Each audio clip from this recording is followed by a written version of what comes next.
Welcome to the last breakfast. Please enjoy the video. In this video, I will explain how to make pho the easy way. First, let's get that amazing broth going.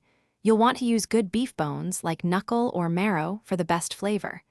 Don't forget to toast your spices, such as star anise, cinnamon sticks, and cloves before adding them.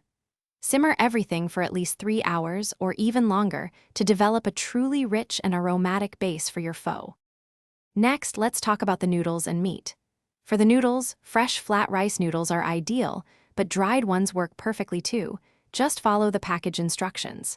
For the beef, thinly slice a good cut like sirloin or brisket against the grain.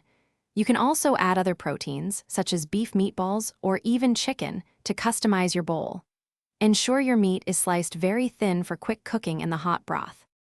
Now for the exciting part, assembling your pho bowl. Start by placing your cooked rice noodles at the bottom of a large bowl. Arrange the thinly sliced raw beef and any other cooked proteins on top of the noodles. Then, carefully ladle the piping hot broth over everything. The heat from the broth will cook the raw beef perfectly. This quick assembly ensures everything is fresh and delicious.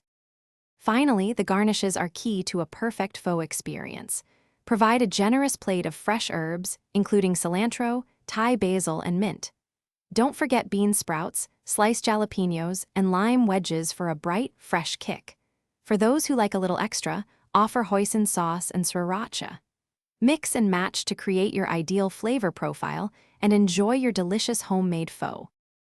Thanks for watching. If this was helpful, leave a like and consider subscribing. See you next time.